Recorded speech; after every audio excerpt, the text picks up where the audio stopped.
ನಮ್ಮ ತಂದೆ ಹಾ, ಕೂಲಿ ಜೀವನ. ಕೂಲಿ ಜೀವನ. ಏನು ಈ ತಾಯಿ ಅದ ಅಷ್ಟು ಹುಚ್ಚು ಏನಿದು? ಹುಚ್ಚಂದ್ರೆ ಯಾರು ಇಲ್ಲ ಸ್ವಾಮಿ, ಬಿಟ್ಟು ಎಲ್ಲ ಹೊರಟೋದ್ರು. ಎಲ್ಲ ಹೊರೆ ಒಬ್ಬರ ಮೇಲೆ ಬಿದ್ದಿದೆ. ಈಗ ಬಿಡಂಗಿಲ್ಲ ಇಡಂಗಿಲ್ಲ ಹಂಗೈತಿ. ಈ ದೇವಸ್ಥಾನಕ್ಕೆ ಈ ದೇವಸ್ಥಾನ ದೇವಸ್ಥಾನ ಇದೆ ಸ್ವಾಮಿ, ಜೋರಾಗಿ ಮಾತಾಡಿ. ಕೇವಸಳ್ಳಿಯಲ್ಲಿ ಇದೆ. ಕೇವಸಳ್ಳಿಲಿ ದೇವಸ್ಥಾನ ಇದೆ.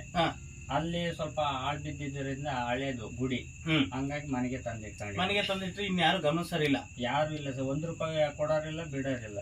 ಆ ದೇವಸ್ಥಾನ ಹಾಗೆ ಇದೆ. ನೀವು ಇಷ್ಟು ಕಡುಬಡ ತಂದಲು ಅದನ್ನ ಪೂಜೆ ಮಾಡ್ಕೊಂಡಿದ್ದೀರ. ನೋಡಿ ವೀಕ್ಷಕರೇ, ಇಲ್ಲಿ ಬನ್ನಿ ತೋರಿಸಿದೀನ ನೋಡಿ. ಇಲ್ಲಿ ಕಡುಬಡ ತಂದಲು ಈ ತಾಯಿ ಎಷ್ಟು ಇದು ಸಿಕ್ಕಿದ ವಿಗ್ರಹ ಹೇಗೆ? ಎಲ್ಲ ಸಮಯ ಮಾಡಿಸಿದಂತ ವಿಗ್ರಹ ಎಲ್ಲ ಮಾಡಿಸಿರೋದು. ನೋಡಿ, ಮೊದಲು ಮೂಲ ಸ್ಥಾನದ ಇದು ಸಮಯ. ಆಮೇಲೆ ಇವೆಲ್ಲ ಅಮ್ಮನವರ ದುಡ್ಡಾದ್ಮೇಲೆ ಮಾಡಿಸಿರ್ತಕ್ಕಂಥ ಮೂಲ ಸ್ಥಾನದಲ್ಲಿ ಈ ತಾಯಿ ಯಲ್ಲಮ್ಮ ದೇವಿ. ಇವಳಿಗೆ ಎಲ್ಲಾ ತರದ ಪೂಜೆ ಪುನಸ್ಕಾರ ಮೊದ್ಲಿಂದಲೂ ನಡೀತಿತ್ತು. ಆ ಕಾಲದಲ್ಲಿ ಜಾತ್ರೆ ನಡೀತಿತ್ತು, ಅನ್ನಶಾಂತಿ ನಡೀತಾ ಇತ್ತು. ಅನ್ನಶಾಂತಿ ನಡೀತಾ ಇತ್ತು. 12 ವರ್ಷದ ಹುಡುಗರಲ್ಲಿ ಪೂಜೆ ಮಾಡಿದ್ದೀರಾ? ನನಗೆ ದೀಕ್ಷೆ ಆಗಿದೆ ನಿಮ್ಗೆ. ಆದ್ರೆ ಇವತ್ತು ಯಾರು ಇಲ್ಲ, ಯಾರು ಇಲ್ಲ. 5 ಪೂಜೆ ಮಾಡ್ತಿದ್ರು, ಅವರು ಬಿಟ್ಟು ಹೋಗ್ಬಿಟ್ಟು ನಮ್ಗೆ ಇವತ್ತು ಯಾರು ಇಲ್ಲ. ಇವತ್ತಿನ ದಿವಸ ಯಾರಿಲ್ಲ ಸರ್, ಯಾರು ಇಲ್ಲ. ನೀವೇ ಕೂಲಿ ಮಾಡೋದು, ಜೀವನ ಮಾಡೋದು, ಈ ತಾಯಿ ಸೇವೆ ಮಾಡೋದು. ನೋಡಿ ವೀಕ್ಷಕರೇ, ಎಷ್ಟೇ ಬಡತನ ಇದ್ರು ಭಕ್ತಿ ಒಂದಿದ್ರೆ ದೈವವನ್ನ, ಬನ್ನಿ ಈ ಕಡೆಗೆ ಬನ್ನಿ, ಕಾಣಿಸ್ತಾ ಇದೆ ದೈವ ಕಾಣಿಸ್ತಾ ಇದೆಯಾ? ನೀವು ಆ ಕಡೆಗೆ ಹೋಗಿ ನಿಂತ್ಕೊಂಡ್ರೆ ದೇವ್ರು ಕಾಣಿಸ್ತಾ ಇದೆಯಾ? ನೋಡಿ ಇಲ್ಲಿ ತೋರಿಸಿ, ಇಂಥವ್ರು ತೋರಿಸ್ಬೇಕು ಈ ಸಮಾಜಕ್ಕೆ. ಭಕ್ತಿ ಒಂದಿದ್ರೆ ದೈವವನ್ನ ಹೇಗೆಲ್ಲ ಆರಾಧನೆ ಮಾಡ್ಬೋದು. ದೊಡ್ಡ ಅರಮನೆನೇ ಇರಬೇಕು ಅನ್ನೋವಂಥದ್ದೇನಿಲ್ಲ. ದೊಡ್ಡ ಒಂದು ದೇವಾಲಯವನ್ನ ಕಟ್ಕೊಂಡೇ ಪೂಜೆ ಮಾಡಬೇಕು ಅನ್ನೋವಂಥದ್ದು, ಅಲ್ಲೂ ಕೂಡ ದೈವ ಇರ್ತಾರೆ.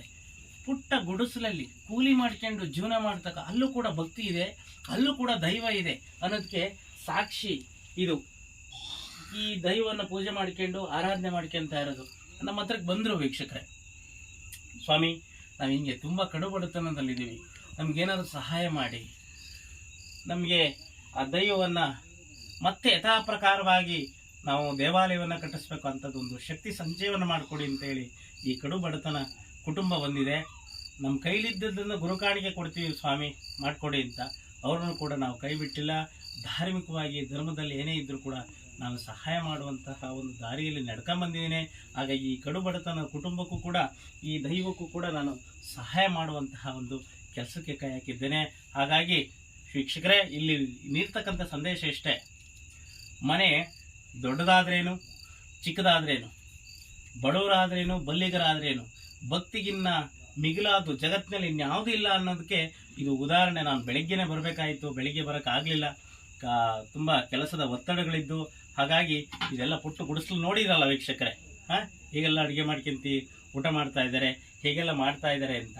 ಹಾಗಾಗಿ ನಾಸ್ತಿಕರು ಇದನ್ನ ಒಪ್ಪದೇ ಇದ್ರ ಚಿಂತೆ ಇಲ್ಲ. ಆಸ್ತಿಕರಾಗಿರ್ತಕ್ಕಂಥವ್ರು ಭಕ್ತಿಯ ಮೇಲು ಅನ್ನುವಂಥದ್ದನ್ನ ಈ ಒಂದು ವಿಚಾರ ಸಾರಿ ಸಾರಿ ಹೇಳಿದೆ, ಇಂದು ಹೇಳಿಕೆ ಬಂದಿದೆ. ನಿಮ್ಮೆಲ್ಲರಿಗೂ ಶರಣಾರ್ಥಿ.